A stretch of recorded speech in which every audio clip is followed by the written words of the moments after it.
Hello students, myself Adarsh Sahu and I welcome you all to our YouTube channel.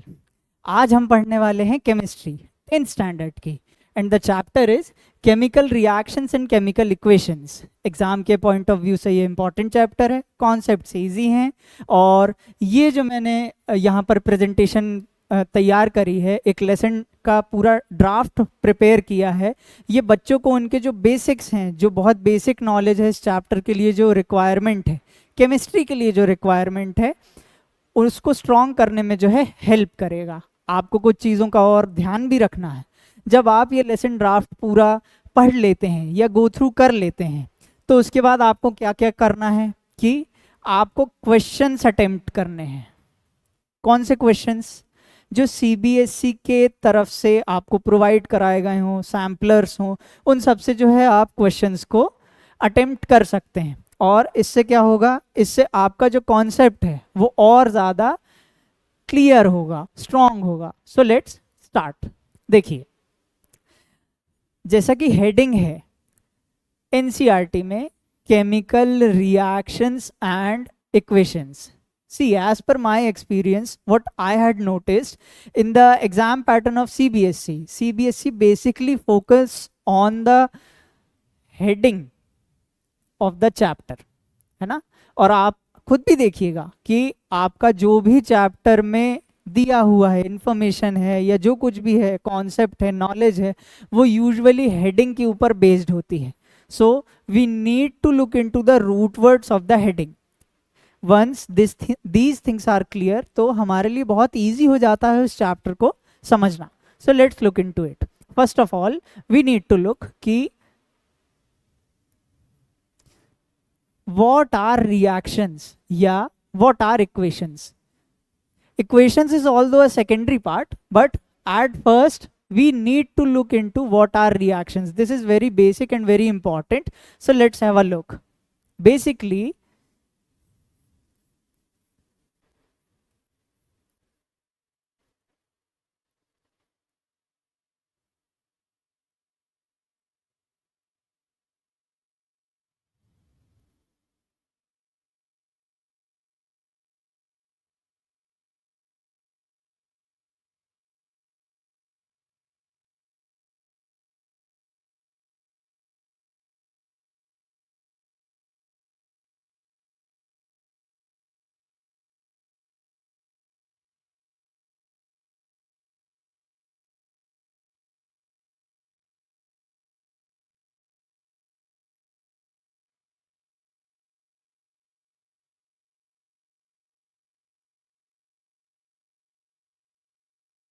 see, यहाँ पर मैंने क्या लिखा है कि an activity which is observed by us is determined with in the reactions.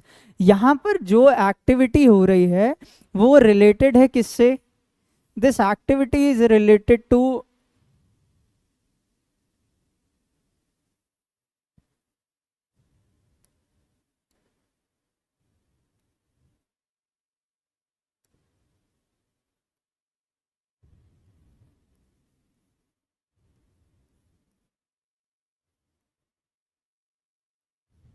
Substances, है ना। आप इसके अंदर बहुत सारी चीजों को कंक्लूड कर सकते हैं। Let us take an example. अगर एक पेपर है,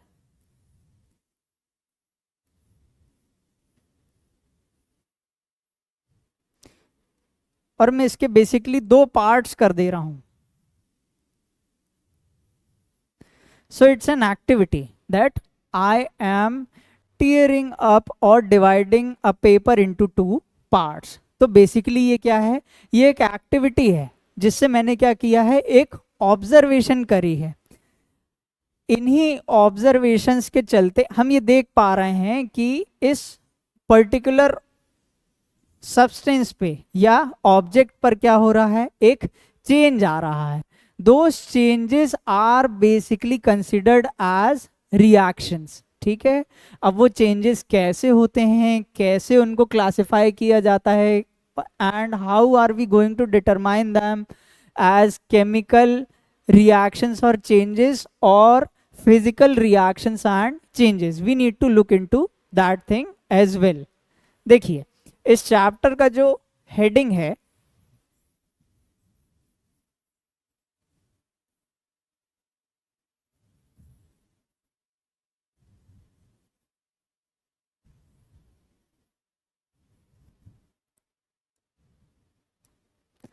ये केमिकल रिएक्शंस ही हम नोटिस कर पाते हैं केमिकल चेंजेस के चलते।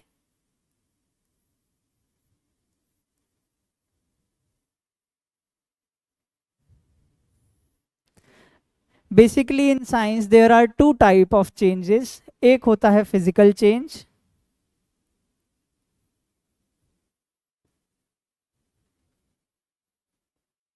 और एक होता है केमिकल चेंज, है ना। फिजिकल चेंज में क्या होता है कि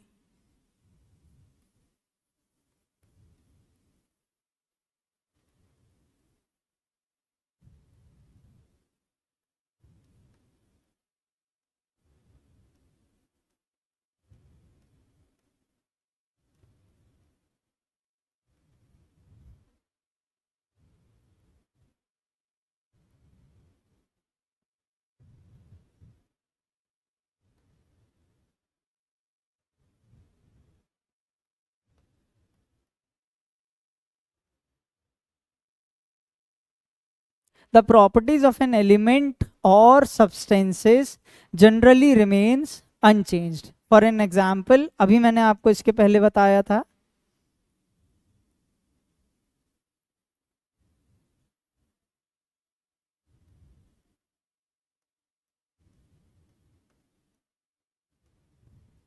टेयरिंग ऑफ अ पेपर, है ना। मैंने एक पेपर को बेसिकली ऐसे टेयर कर दिया तो उससे उसकी प्रॉपर्टीज में कोई चेंज नहीं आएगा, उसके दोनों पार्ट्स कैसे रहेंगे, सेम ही रहेंगे। लेकिन when we determine the chemical changes, so the properties are changed.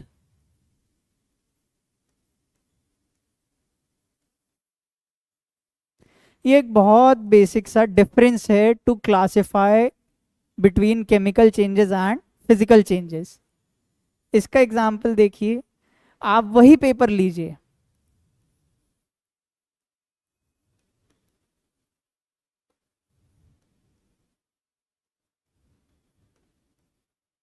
और उसको जला दीजिए। अब जो आपके पास पहले पेपर था और जो अब आपके पास ऐश बची हुई है, उनकी जो प्रॉपर्टीज हैं वो पूरी की पूरी चेंज हो चुकी होंगी। The properties of the paper were different and the properties of the ash what we had concluded after burning the paper are different. So this is a basic difference in between chemical changes and physical changes. अब देखिए इसके आगे,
क्या लिखा है मैंने यहाँ पे कि the activities in which chemical changes can be observed are classified within chemical reactions. तो बेसिकली जो हमारी केमिकल रिएक्शंस हो रही हैं उनका बेस ही है कि उनमें कुछ ना कुछ केमिकल चेंजेस आ रहे हैं।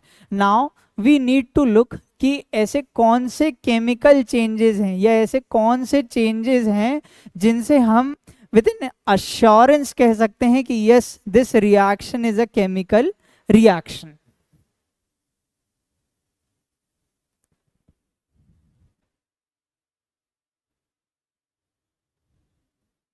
सी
देखिए मैंने यहाँ पर जो है वो 4 चेंजेस को मेंशन किया है।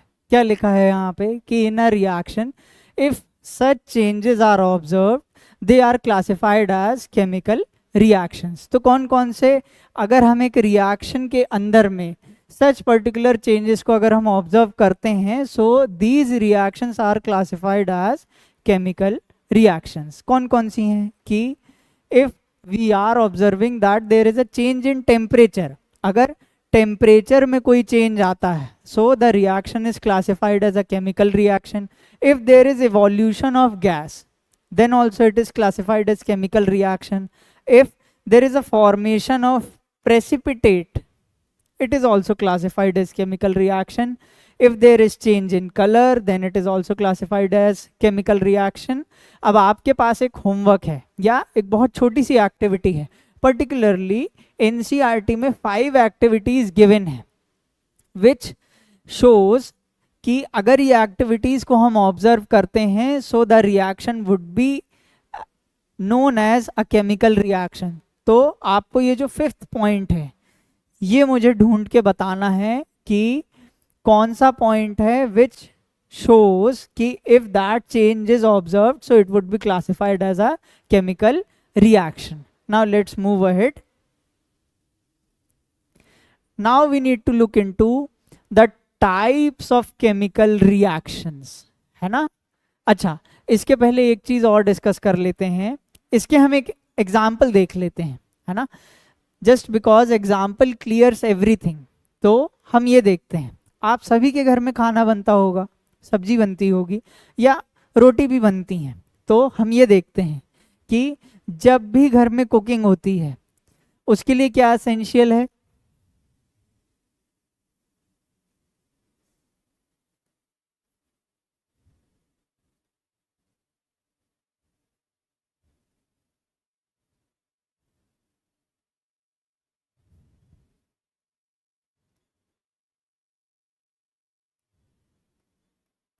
लिक्विफाइड पेट्रोलियम गैस और नोन एज एलपीजी।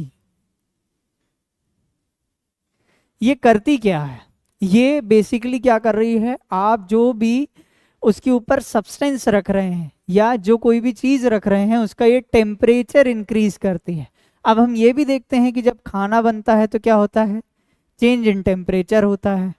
खाना बनता है तो हम ये भी देखते हैं कि वाटर वेपर्स जो हैं उससे खाने से निकलती हैं या भाप निकलती है। तो there is evolution of gas. Precipitate का बेसिकली हम इसमें एग्जाम्पल नहीं दे सकते हैं, but there is also change in colour. जब आप अनियन वगैरह को या किसी भी एक पोटैटो को अगर आप कुक करते हैं तो बेसिकली वो क्या होता है, अपना कलर चेंज कर लेता है। So these are the basic examples जिसमें आप बता सकते हैं कि केमिकल रिएक्शन जो है वो हो रही है। Also there is another thing कि these changes are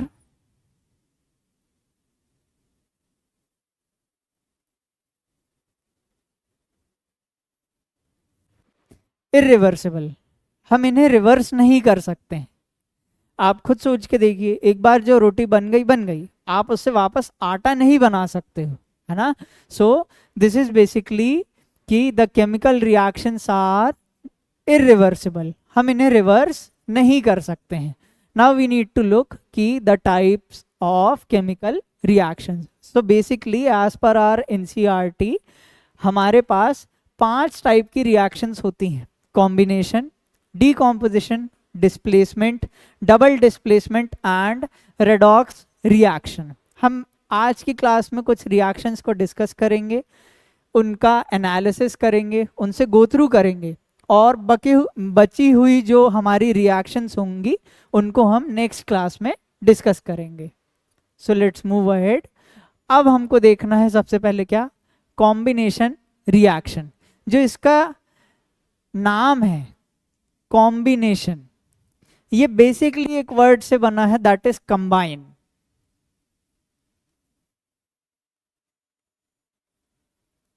what do you do over here कि आप 2, 3, 4 कितने भी क्या करते हैं, सब्सटेंस लेते हैं, एलिमेंट्स लेते हैं या कोई भी चीज लेते हैं, उनको क्या करेंगे आप कंबाइन करेंगे और कंबाइन करके आपको क्या मिलेगा, एक प्रोडक्ट मिलेगा।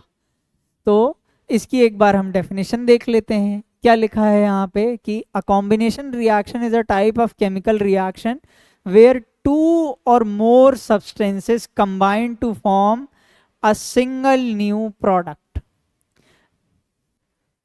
और इसी चीज को क्या कहते हैं हम, combination reaction.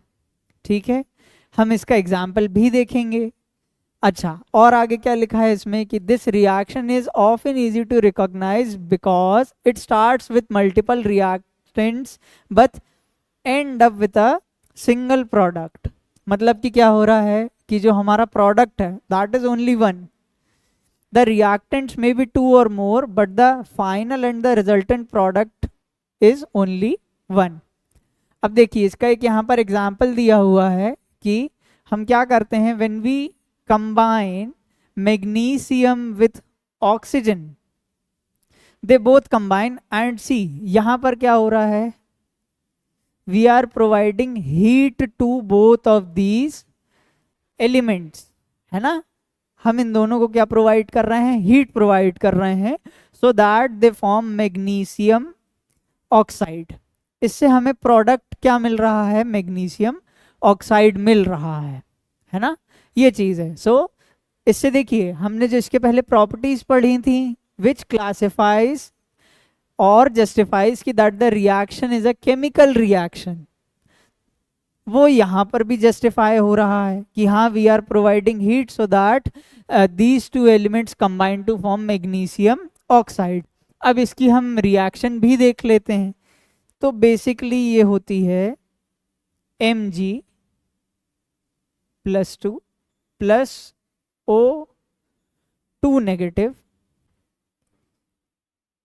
This gives us MgO। ये जो हमारा +2 और -2 है,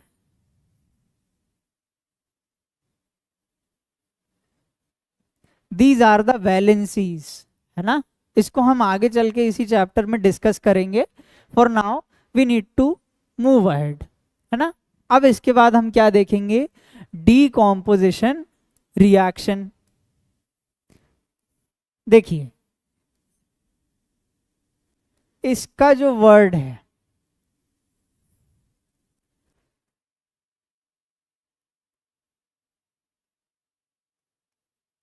ये बना है डीकम्पोज से, डीकम्पोज से ही डीकॉम्पोजिशन वर्ड आया है। डीकम्पोज हम पढ़ते आए हैं कि साइंस कहता है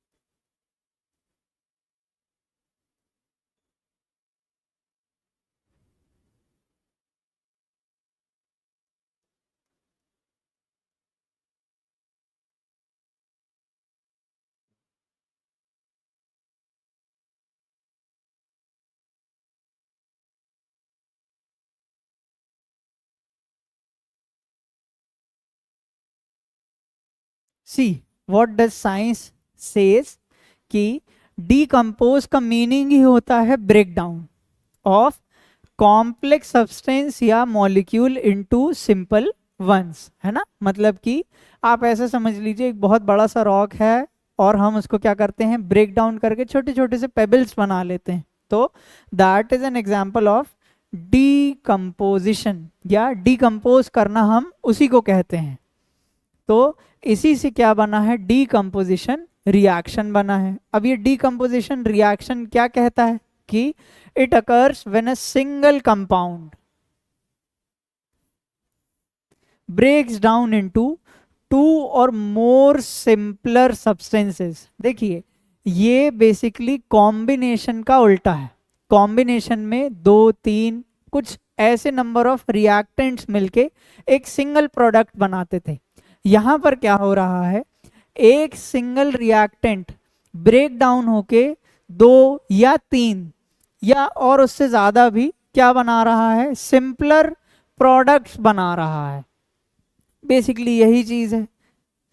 अच्छा इसका देखिए एक जनरल फॉर्मूला दिया हुआ है कि अगर एक क्या है हमारे पास में यहाँ पर एक कॉम्प्लेक्स सब्सटेंस है जो ए बी से हम डिनोट कर रहे हैं, तो जब इस पर डीकॉम्पोजिशन रिएक्शन के लिए हम अप्लाई करेंगे तो that will break down into A and B, ये चीज है। अच्छा, हमारे साइंस में या केमिस्ट्री में इसका क्या एग्जाम्पल है? तो इसका एग्जाम्पल है वाटर से। वाटर क्या होता है, जब वाटर का डीकॉम्पोजिशन होता है so it simply breaks down into hydrogen and oxygen, ये चीज है। Let's move ahead students, that's it for this class. Now we will be discussing valencies in the next class. Thank you.